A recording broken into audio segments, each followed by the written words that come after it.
Assalamualaikum warahmatullahi wabarakatuh.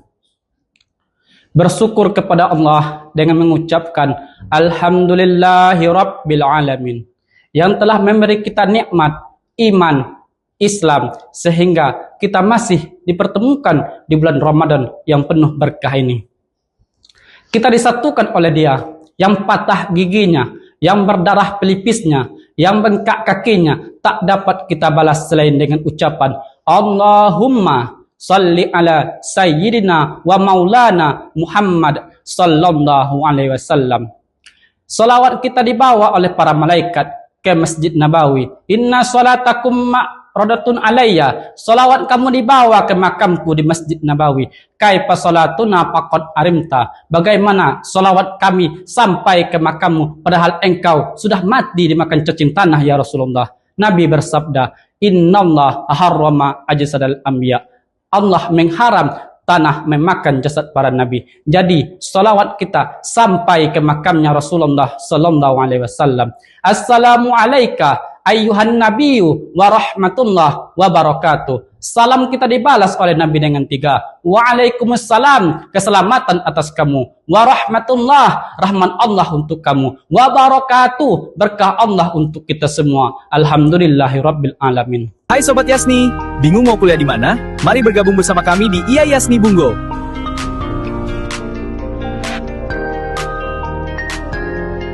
Pilih jalurmu.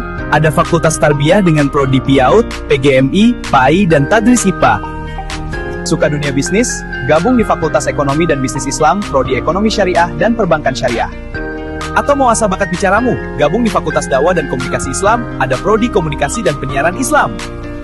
Selesai S1 ingin lanjut? Iya, mau lanjut S2 PAI. Di IA Yasni sudah tersedia program Magister S2 PAI. Tunggu apa lagi? Jadi bagian dari kami sekarang juga. IA Yasni Bungo, Kampus unggul berkarakter Islami. Hadirin yang dirahmati Allah Subhanahu wa taala.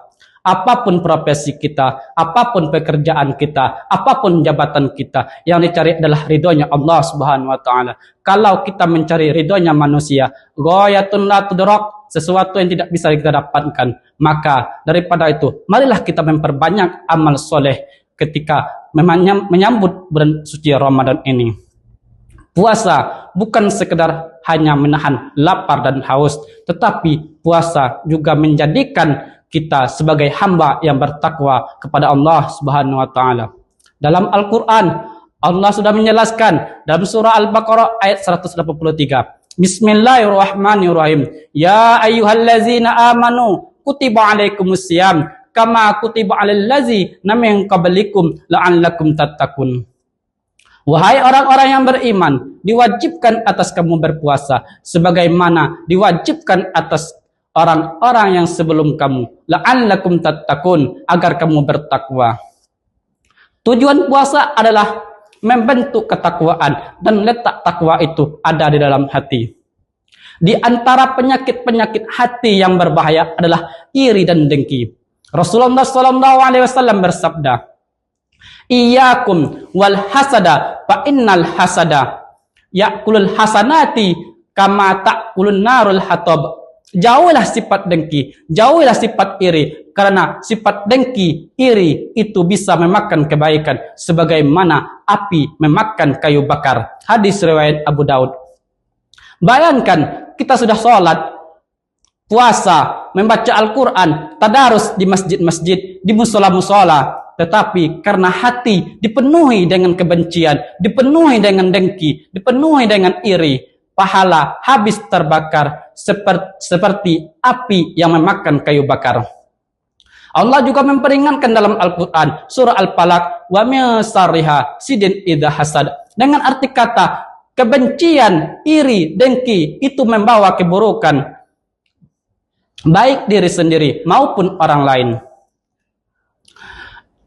Di dalam sebuah hadis yang lain, Rasulullah SAW juga bersabda, "Man lam yada qaula zuri wal amala bihi, falaisa lillahi hajatun fi ayyada ta'amau wasarabahu." Barang siapa yang tidak mau meninggalkan perkataan buruk, jelek, kotor, dan perbuatan buruk, maka Allah tidak butuh terhadap puasanya dari makan dan minumnya. Hadis riwayat Imam Bukhari. Kalaulah lisan dan perbuatan harus dijaga, maka hati lebih utama untuk dibersihkan. Hadirin yang dirahmati Allah Subhanahu wa taala. Lalu bagaimana cara kita membersihkan dengki iri saat kita berpuasa? Yang pertama, perbanyak bersyukur kepada Allah Subhanahu wa taala.